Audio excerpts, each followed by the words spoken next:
My name is Megan Sweet and I'm with Greater Newark Conservancy, and you are watching a video that's part of our Lead Safe Early Care program.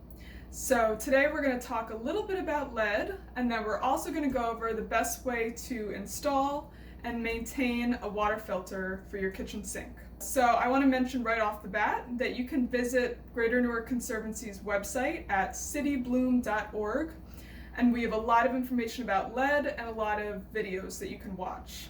So first, what is lead? Lead naturally occurs, but it is also naturally toxic. So even a very small amount of lead that gets inside our bodies can do damage. Now, it's especially harmful to young children under the age of 6 who are still developing, and it's also harmful to pregnant women. So today we're going to go over some sources of lead and how to prevent any from getting inside our bodies, because there is no safe level of lead. Even small amounts can affect your IQ and your memory and your attention span and a whole variety of different concerns. So I want to mention quickly that the biggest source of lead is still paint.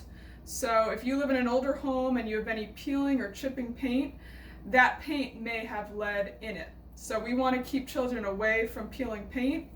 And one short-term thing that you can do, one short-term solution, is to put duct tape over any paint that's peeling off to keep it in place. But you also want to call 211, call the city, get your home inspected, and then if you do have lead paint, to get it remediated. So that's one thing to consider. But today we're going to talk about another source of lead, which is through our drinking water. So this is not a real lead pipe, but it's just an example of what it can look like. And what happens over time is that lead pipes that bring the drinking water to our house can corrode, and the metal can flake off into the water. So the water itself is fine, it's the fact that it's carried through lead pipes. So as you can see, on my faucet I have a pure filter. So I'll show you the box that it came in. So if you live in the city of Newark, you can get one of these for free. So the brand here is Pure. What you want to look at is that it is standard 53. So you're going to see on the back in the fine print, it says NSF certified standard 53, which removes lead. Not all filters remove lead. Your standard Brita filter or other basic filters are not strong enough to remove lead, which is a heavy metal. So you want to make sure it's standard 53. And a lot of times it'll say that it removes lead on the front, but I would just go ahead and look for that fine print. So there are two types of pure water filters. There's the type you can put on your faucet, and then there's also a pitcher. So you might have one or the other. Now, the faucet one, you want to make sure you know how to install it correctly. So when you first look at your faucet, you might not really know what you should do next. So you're probably going to have to unscrew the aerator that comes with your faucet. And then what you will see in your box is you have different types of adapters that come with the filter. So what you see on my faucet, I put one of those adapters on, so this black adapter here. So you might need to try a few and see which one works, but then you add that adapter, and once you find the adapter that works, you should be able to, you probably heard that click, just click it right on. It should snap right on. Now when you want to take it off again, you have to pinch the sides, pinch them together, and it'll come off. But then you can snap it right on. So really simple once you find the correct adapter. The other thing you have to do is put in the cartridge. So when you first get your filter, it probably doesn't already have a cartridge in it, or either way you should double check. So you unscrew this part here. Oh, so there's a lot of water in there. So what you'll see in here is a cartridge, and it can be different colors. It doesn't matter what color it is, so this one's blue. So the cartridge, you should be able to kind of snap that in loosely. It may not feel totally tight, but you'll feel that kind of click. All right, so you snap that in, and then you can screw the top back on. Okay, now how do we know that it's working? So when you just turn on your faucet, it's just still the regular water running through. So that's just my regular faucet water. The filter's not working yet. What you want to do is flip this switch down, and once you flip this switch down, then it'll be redirecting through the filter. So now when I turn on my faucet, it's coming through the part that I put the cartridge in. It's coming through that side, and this is filtered water. Now, how do we know that it's working? So hopefully you can see here that when I first turn this on, this indicator light is going to blink. And it's like a stoplight. So if it's green, it's filtering and working. If it's yellow, that means it's running low and you're going to need to change your cartridge soon. And if it's red, it's not filtering at all, and you're basically just using your regular water. So let's see what color it turns when I turn this on.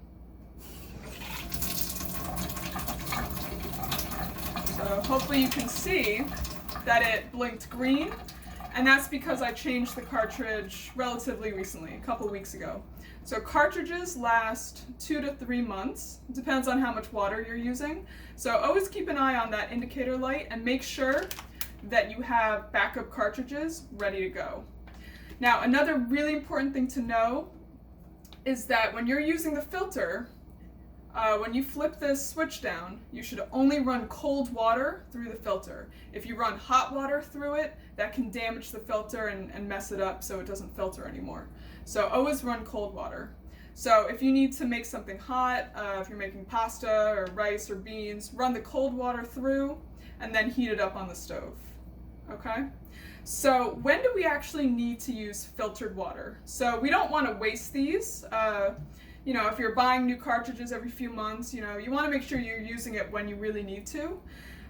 So the only times we must use filtered water is for drinking, of course, making infant formula, washing produce, and other cooking. So again, if you're making rice, beans, coffee, pasta, anything you're cooking with, you want to use filtered water.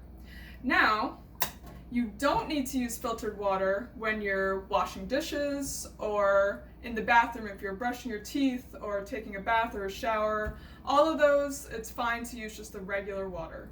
Something else I want to go over is the fact that you may choose to buy bottled water instead of using a filter, and that's fine, especially if you have a really young infant at home.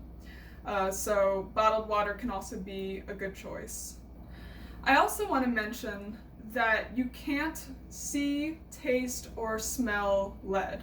So you can't tell just by looking at it that there's lead present in the water. And the other thing that's really important to know is that boiling water on the stove does not remove lead. Now, it might remove some things, but it doesn't remove lead. Why is that? Because lead is a heavy metal. So if you boil water, you're actually concentrating the lead in the water that's left, that hasn't evaporated.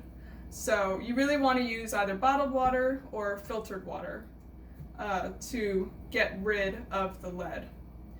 Now, this is also just a short-term solution. So if you do have lead pipes coming into your home, you can request a lead service line replacement. So the city of Newark has been working to replace all of the lead service lines in the city at no cost to Newark residents. So make sure you visit newarkleadserviceline.com to request that replacement, because that's the only long-term solution. All right, and now I just want to wrap up with just a few tips about lead in general, and make sure, again, to check out our website for more information and other videos and other resources.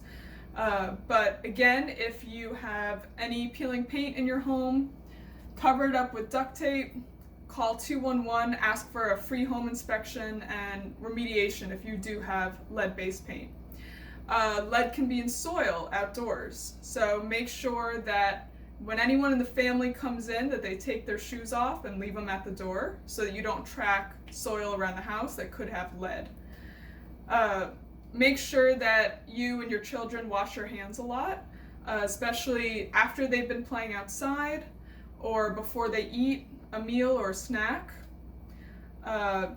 Instead of sweeping with a broom, you can wet mop floors and wet wipe windowsills, because that helps contain any lead dust that may be there. If you're sweeping, that kicks lead up into the air and everyone can inhale that. So wet mopping is a good way to go.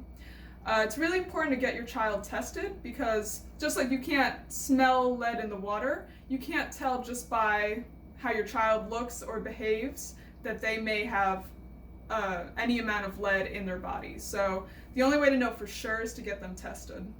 And then something else that we like to emphasize are eating superhero foods that help prevent lead uptake in the body. So make sure you check out our website and our Facebook page for cooking videos and recipes that you can try with your family that have different types of foods that help keep lead out of the body. So those are foods that are high in calcium, iron, and vitamin C.